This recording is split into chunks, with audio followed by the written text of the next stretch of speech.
White Sargasso Seas 1966 novel by Dominica born British author Jean Rhys. यह Charlotte Bronte के उपन्यास जेन आयरे 1847 के लिए एक नारीवादी और उपनिवेशवादी प्रतिक्रिया है, जो कि अपनी पागल पत्नी एंटोनेट कॉज़वे क्रियोल उत्तराधिकार की दृष्टि से श्री रॉचेस्टर की शादी की पृष्ठभूमि का वर्णन करता है। एंटोनेट की कहानी जमैका में उसकी जवानी के समय से एक निश्चित अनाम अंग्रेज सज्जन से उसकी नाखुश शादी के लिए है, जो अपने बर्थ का नाम बदलकर उसे पागल घोषित करता है, उसे इंग्लैंड ले जाता है और उसे बाकी दुनिया से अलग कर देता है हवेली। एंटोनेट एक दमनकारी पितृसत्तात्मक समाज में पकड़ा जाता है, जिसमें वह पूरी तरह से न तो यूरोप का है और न ही जमैका का। व्हाइट सरगासो सागर पुरुषों और महिलाओं के बीच संबंधों की शक्ति की खोज करता है और नस्लवाद, विस्थापन और आत्मसात जैसे पोस्ट कोलोनियल विषयों को विकसित करता है। Plot summary. शुरू में जमैका में स्थापित उपन्यास थोड़ी देर बाद खुलता है जब गुलामी उन्मूलन अधिनियम 1833 1 अगस्त 1834 को ब्रिटिश साम्राज्य में दास्ता समाप्त हो गया। नायक एंटोनेट बचपन से एक अनाम अंग्रेज के लिए उसके विवाहित जीवन की कहानी से संबंधित है। The novel is in 3 parts. भाग 1 जूलिका के एक चीनी बागान कोलिबरी में होता है और एंटोनेट द्वारा एक बच्चे के रूप में सुनाया जाता है। पूर्व में अमीर गुलामी के उन्मूलन के बाद से संपत्ति अपमानजनक हो गई है और उसके परिवार को गरीबी में डुबो दिया गया है। एंटोनेट की मां एनेट को अमीर अंग्रेज मिस्टर मेसन से पुनर्विवाह करना चाहिए, जो अपनी नई पत्नी की स्थिति का फायदा उठाने की उम्मीद कर रहा है। अपने उत्पीड़कों की वापसी समृद्धि से नाराज कोलिबरी में रहने वाले गुलामों ने एनेट के घर को जला दिया। एंटोनेट के मानसिक रूप से विकलांग छोटे भाई पियरे की हत्या कर दी। जैसा कि एनेट अपने मानसिक स्वास्थ्य के साथ संघर्ष कर रहा था, इस बिंदु तक उसके बेटे को खोने का दुख उसकी पवित्रता को कमजोर करता है।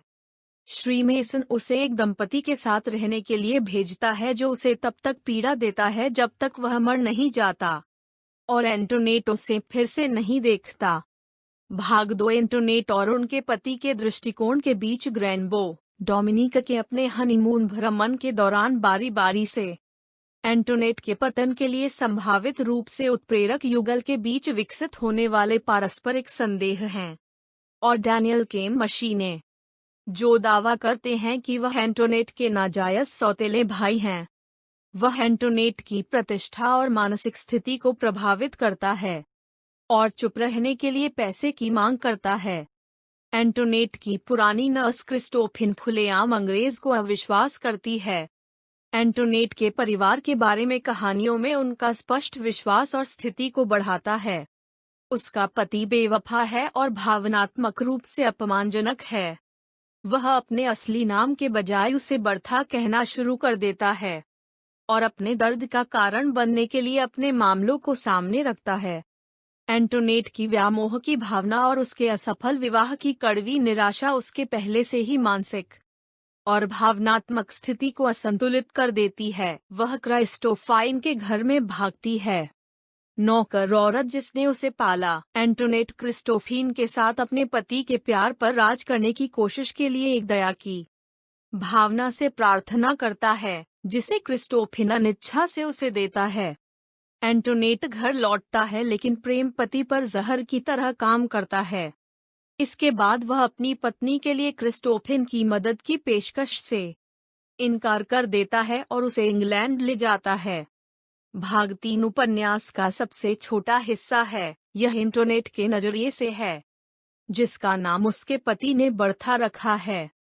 वह थोर्नफील्ड हॉल के अटारी तक ही सीमित है, जिस हवेली को वह ग्रेट हाउस कहती है। कहानी ग्रेस पूले के साथ उसके रिश्ते का पता लगाती है। नौकर जिसे उसकी रखवाली करने का काम सौंपा जाता है, साथ ही साथ वह उसे दुनिया से छुपाने के साथ साथ अंग्रेज के साथ जीवन का विघटन करती है। वह उसके पास आने के लिए खाली वादे करता है, लेकिन उसे कम देखता है। वह अन्य महिलाओं के साथ संबंधों को आगे बढ़ाने का उपक्रम करता है और आखिरकार युवा शासन के साथ। एंटोनेट स्पष्ट रूप से पागल है और उसे इस बात की बहुत कम समझ है कि उसे कितने समय तक सीमित रखा गया है। वह अपने सौतेले भाई रिचर्ड सहित स्वतंत्रता के विकल्पों पर फैसला करती है, हालांकि वह अपने पति के साथ हस्तक्षेप नहीं करेगी, इसलिए वह उस पर चाकू से हमला करती है। चेतना की धारा में अपने विचारों को व्यक्त करते हुए एंटोनेट ने घर में फैली आग की लपटों और वहां मौजूद जीवन से उसकी आजादी के सपने देखे और माना कि दृष्टि को पूरा करना उसका भाग्य है। अपने सपने से जागकर वह अपने कमरे से भाग जाती हैं और आग लगा देती है। सारांश का अंत। धन्यवाद।